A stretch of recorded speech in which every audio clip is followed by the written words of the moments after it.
Didn't I mention I was going golfing with my boss today? Geez, don't bother me for things like that. I exclaimed frantically when I called my husband. The response I received was cold and distant. Just moments before, I had received news of our daughter's involvement in a car accident. She was reportedly taken to the hospital, and despite the urgency of the situation, my husband, who was out golfing, showed no signs of concern. What are you talking about? She's your daughter, too, I exclaimed, but his demeanor remained unchanged. I don't care. Golfing with my boss is more important than she is, he replied. My name is Catherine, a 42-year-old homemaker living with my husband, Bob, and our daughter. Bob, 3 years my senior, works for a major company downtown. We met at a party thrown by a mutual friend, and his dedication to his job as a business person attracted me. When Bob asked me out, I was over the moon, and his proposal day felt like floating on cloud nine. After getting married, I quit my job to focus on household chores, enjoying our newly life. A year later, we were blessed with a daughter named Emily. Raising her wasn't easy, but my mother-in-law, who had lost her husband and lived alone, was always there to help, a blessing indeed. Emily is now in her sophomore year of high school, studying hard, active in school activities, and enjoying her teenage life with friends.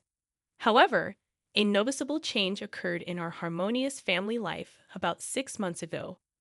It started after a long weekend when Bob planned a trip with his colleagues. Emily and I spent the holiday just the two of us. On the last day of the holidays, Bob returned and we had dinner together as a family for the first time in a few days. During dinner, Emily nervously approached the topic of her plans after high school.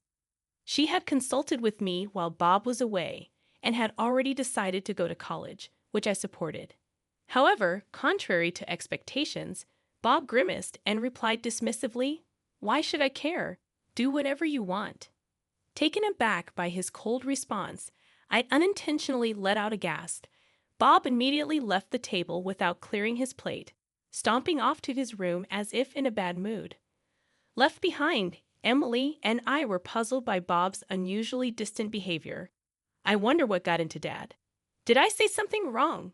Emily asked. "He's probably just tired from the trip. We'll discuss your plans another time." I tried to console her. Although Emily seemed uneasy, she accepted my explanation. However, the following day, Bob's cold attitude persisted. From that point onward, he blatantly ignored Emily, refusing to engage in any conversation with her and consistently acting indifferent. Moreover, he started spending more time away on weekends, causing a significant decrease in the time we spent together as a family. Discussing Emily's future became an impossible task given the strained atmosphere. Feeling consistently ignored and without understanding why, Emily began to resent her father. Even my attempts to mediate proved futile, and their relationship worsened. Concerned about the situation, I consulted with my mother-in-law, who had a good relationship with Bob. She even tried to scold him, but it only made Bob angrier, leading him to snap and retort with a dismissive, "Mind your own business." To make matters worse, he blamed me for discussing the issue with my mother-in-law. On the night she came over after Emily locked herself in her room, Bob yelled at me, accusing, "Why did you talk to my mom?" "Don't meddle. It's because you've been cold to Emily, isn't it? Why are you ignoring her now? You used to dote on her so much." When I mustered the courage to ask why, Bob just glared at me with annoyance and didn't provide an answer. No matter how hard I tried to mediate between the two of them, Bob's attitude remained unchanged. Time went by without knowing the reason for his sudden change, but considering the shift in behavior after his return from a long weekend trip, it's reasonable to assume that something happened during that time. Perhaps someone filled his head with nonsense. Unable to figure it out on my own, I decided to talk to my mother-in-law and investigate the reason for Bob's change. Then, one Sunday, both Bob and Emily were out since the morning. As I carried on with my usual housework at home, I received a call on the landline just before noon. It was an unknown number, and with suspicion, I picked up. To my surprise, The caller claimed to be from the police. "Are you related to Emily?" the officer asked. "Yes, I'm her mother." "Oh my God, did something happen to her?" I inquired with a sinking feeling. The officer's response was unexpected. "Actually, the bus Emily was on got into a traffic accident," he explained, leaving me momentarily speechless. I felt a wave of dizziness, and my hands, holding the phone, started to shake. Emily had informed me she was going to the mall with friends, and apparently she was on the bus at the time of the accident. According to the officer, a car from the opposite lane crashed into the bus, and Emily and her friend were taken to a city hospital. After hearing the details of the accident and hanging up, I was in shock and couldn't move for a while. However, I knew I had to inform Bob quickly. I rushed to call him on my cell, and after more than 20 seconds of ringing, Bob answered, grumbling, "What is it?" Ignoring his tone, I frantically conveyed what had happened to Emily. "Bob, this is serious. I just got a call from the police. The bus Emily was on got into an accident, and she's apparently been taken to the hospital," I explained, tears streaming down my face. But ignoring my panic, Bob coldly responded, "So what? What do you want me to do about it?" Seeing no signs of him being disturbed and feeling as if he couldn't care less, I got even more frustrated. "What are you saying?" "Please head to the hospital now." "I'm going to." Before I could tell him the name of the hospital, Bob cut me off, saying, Didn't I tell you I have a golf outing with my boss today? I'm staying overnight and coming back tomorrow morning. Can't help it." True, he had mentioned a golf outing a few days ago, but I was shocked by Bob's lack of concern about our daughter's accident. "How can you even say that, Bob?" "Emily is your daughter," I pleaded. Bob replied, "I don't care. Golf with my boss is more important than her. You go to the hospital on your own," before hanging up abruptly. I tried calling back immediately, but it seemed he turned off his phone. I sent a text, but given his attitude, I doubted he would reply. Even though they had been distant, Emily is his flesh and blood. How could he be so heartless? This incident completely shattered my trust in Bob, and I was certain I couldn't continue living with him.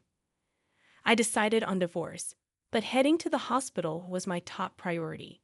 So I hurriedly left home. As he had declared, Bob didn't come home that day, staying at a hotel alone because the golf course was too far away. He even took the next day off work. When Bob came home the next morning, he was surprisingly cheerful. It was hard to believe for a father whose daughter had an accident the previous day. "Hey, what happened to Emily? Is she hospitalized?" Though Bob asked about Emily's condition, his casual tone made it clear he wasn't genuinely concerned. I sat in the living room, and when Bob noticed my downcast expression, he asked about Emily. Looking up at the sky, I replied, "She's there." For some reason, Bob seemed pleased, saying, "I see. Well, that's a relief. Once Emily's funeral is over, we can get divorced right away." With that, he pulled out a piece of paper, an invoice from a lawyer specializing in divorce procedures, and thrust it in front of me. It served as both a contract for lawyer consultation and already had his signature on it. Though Bob appeared quite prepared, having already decided to divorce him, it might have saved me some hassle. "All right, I got it." I quietly agreed to the divorce. Bob didn't discuss the reason for the divorce. He just walked away to his room without saying anything else, as if he was done with me. The Bob who once cherished Emily and valued our family was gone. It was a harsh realization, but I didn't feel sad, only an increasing resentment towards him. I then called my mother-in-law and informed her about Bob's return and the lawyer's contact. Within an hour, my mother-in-law arrived at our house, and Bob returned to the living room. As soon as my mother-in-law saw Bob, she approached him with tears in her eyes, questioning, "Bob, what were you doing when your family needed you the most? I never thought you'd be this cold-hearted." Even when scolded by his mother, Bob showed no remorse, stating, "I had prior commitments. What can I do?" And it was all her making a big fuss. Looking at me with a mocking attitude, He continued, I've been dying to get divorced. With Emily gone, I feel so relieved. Now I can leave without any regrets. Unable to tolerate it any longer, I shouted, thrusting a few pictures at Bob. The pictures depicted a man and a woman intimately together. The moment he saw them, Bob's face turned pale. The man in the pictures was unmistakably Bob. Stammering, he asked, Where did you get these pictures? I calmly replied, They were taken yesterday afternoon. Weren't you supposed to be at a business golf outing? Instead, you were with a young woman. What were you up to? Confronted, Bob averted his eyes with a frustrated look and began making excuses like, She's just a colleague from work. We just went golfing together. I sighed in disbelief, remarking, Golfing in such fancy clothes. I don't think so. I already know you're cheating, so save your breath. The word cheating made Bob's face stiffen. His inability to deny it immediately was telling. But this wasn't the first time I learned of Bob's affair. Recently, he often left the house without telling me where he was going. After discussing with my mother-in-law and obtaining financial help, I had hired a private investigator. The investigation revealed that whenever he went out, he met the woman in the photos, exposing his affair. His so-called business golf was a complete lie, and he probably stayed at a hotel with his lover. I had more evidence of his affair. I even have a video of you and that woman coming out of a hotel. Don't think you can get out of it, I declared. When I said that, Bob looked pleadingly at his mother, but she already knew of his infidelity and firmly shook her head in disapproval. To cheat and not even visit Emily in the hospital, and then to selfishly rejoice, thinking she's dead. I don't know how you'll face your father, my mother-in-law said with a mix of anger and sorrow. Bob froze in shock, his mouth agape. Wait, Isn't Emily dead? He stammered. I explained to a bewildered Bob, Don't jinx it. You misunderstood. She's very much alive. The injuries from the accident were just minor scratches.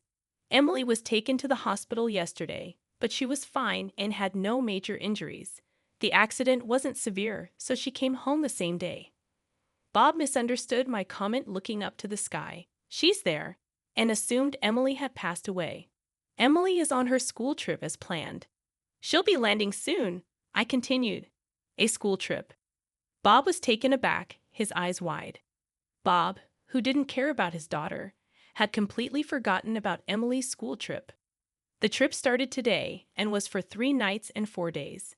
Emily had gone shopping for it yesterday, and the doctor had said that there wouldn't be any issues with Emily going on the school trip, so she left as scheduled this morning. When I told Bob that Emily was up in the sky, probably boarding the plane, I used those words to indirectly blame him for not worrying about our daughter. Oh, that's what happened. Well, I'm glad Emmeline is okay. I hope she enjoys her trip, Bob said nonchalantly. How can you say that now? You knew how much she'd been looking forward to this trip since sophomore year. But I guess you'd be just as happy if she had an accident. You probably forgot all about it. I sternly rebuked Bob, who tried to feign laughter. I didn't have a shred of affection left for him. No matter what he says in the future, I'm never going to trust Bob again. Just then, an email notification popped up on Bob's smartphone. After reading the message, Bob's body began to tremble with anger. Shoving the screen in my face, he shouted, Hey, what the hell is this? I looked at the screen with my mother-in-law, and it was from Emily with a concise message. I can't consider someone who prioritizes his affair over his family as my father. I'm cutting ties with you. It was as if she was sending a message to a stranger. It seemed that Emily learned yesterday about Bob's lie about playing golf when he was actually meeting his mistress. She probably sent the email after landing. Being bluntly disowned by his 17-year-old daughter, Bob's face, which was pale just moments ago, turned a deep shade of red from shame and anger. He glared at me and began yelling, This is all your fault. Weren't you the one who cheated first? I was completely lost. What are you talking about? When did I ever cheat? I protested. Jessica told me, Bob said. Jessica? Who's that? Then it hit me. The detective agency found out that Bob's mistress was named Jessica Accord. According to Bob, Jessica had filled his head with baseless lies about me when they first started their affair. She told him that I had cheated on him and that Emily was fathered by someone else. The detective agency confirmed that he began his affair 6 months ago, right when the relationship between Bob and Emily started to sour. Since Jessica works at the same company as Bob, they likely started their affair during the long weekend. Jessica had been spreading outrageous lies, saying I had cheated and had Bob raise Emily, a child fathered by another man. But Emily doesn't look or act anything like me. It's natural for me to have doubts. Both my mother-in-law and I were rendered speechless at Bob's outburst. Thinking Emily wasn't his because of Jessica's lie, he began to resent her and treated her coldly. But he didn't want to divorce because he didn't want to pay child support. However, mistaking Emily's accident for her death yesterday, he was relieved, thinking he could divorce without any complications. "You've got to be kidding me! So you believed a lie your mistress cooked up over your own family?" I shouted angrily.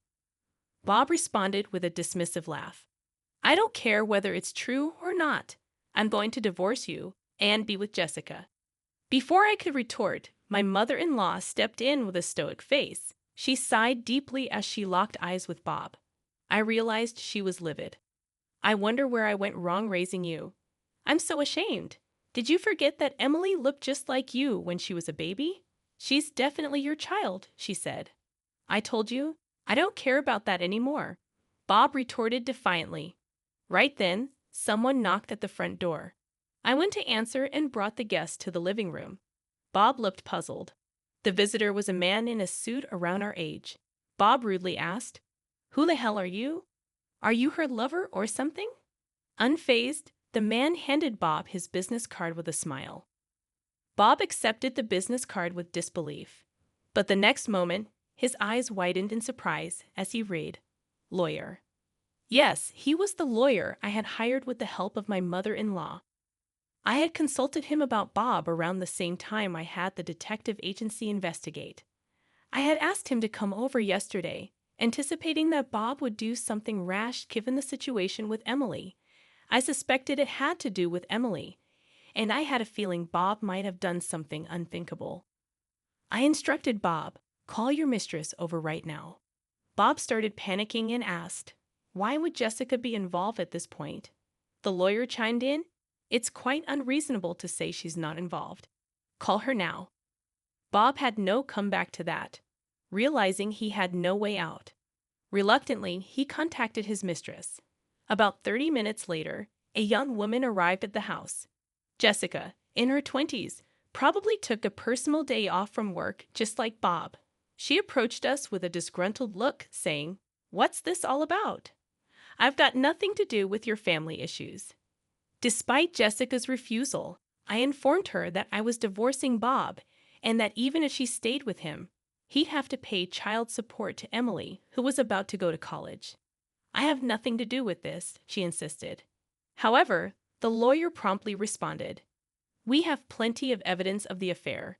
Plus, you fed Bob some nasty lies which resulted in irreparable damage to Catherine and her family. That's defamation, and we could sue you for it." By the time the lawyer finished explaining, both Bob and Jessica had turned pale, realizing they were out of options. Not wanting a court battle, Bob agreed to pay child support properly. We went through a divorce, and later on, I heard that Bob's company found out he had been using his boss as a cover for his affairs. The whole company was appalled by the way he handled the situation, especially when they found out he pretended to be happy about his daughter's fake death. Exposing his true nature led him to resign from his position. Finding a new job proved difficult as word of Bob's misconduct spread within the industry. Although he managed to find part-time jobs, his pride got in the way, leading to constant issues with colleagues, and he quit frequently. The savings set aside for Emily's future had already been spent on his affair with Jessica. Soon after our divorce, the two broke up, and Jessica apparently quit her job too. But now that's none of my concern. Struggling, Bob turned to his mother for help but was denied. He even tried to cozy up to me and Emily, saying, "Please, I was wrong. Let's start over, the three of us." Of course, we rejected him, blocked his contacts, and moved to a new place with the help of his mother. Now his mother lives near us, and we continue to maintain a close relationship. I have no idea what became of Bob, and I never want to be involved with him again. Freed from the stress of the troubled relationship with his father, Emily has been thriving in high school. Now, as a senior, she got accepted into her first choice college. "Congratulations, Emily. You did an amazing job," I said. "Thanks, Mom. It's all because you and Grandma supported me," Emily responded, tears streaming down her face. "Since the college is commutable from our home, we plan to live together as we always have." I managed to find a job shortly after becoming a single parent and now work full-time. We have enough savings to cover Emily's tuition. I'm hoping for a bright future as we move forward, living happily with our family.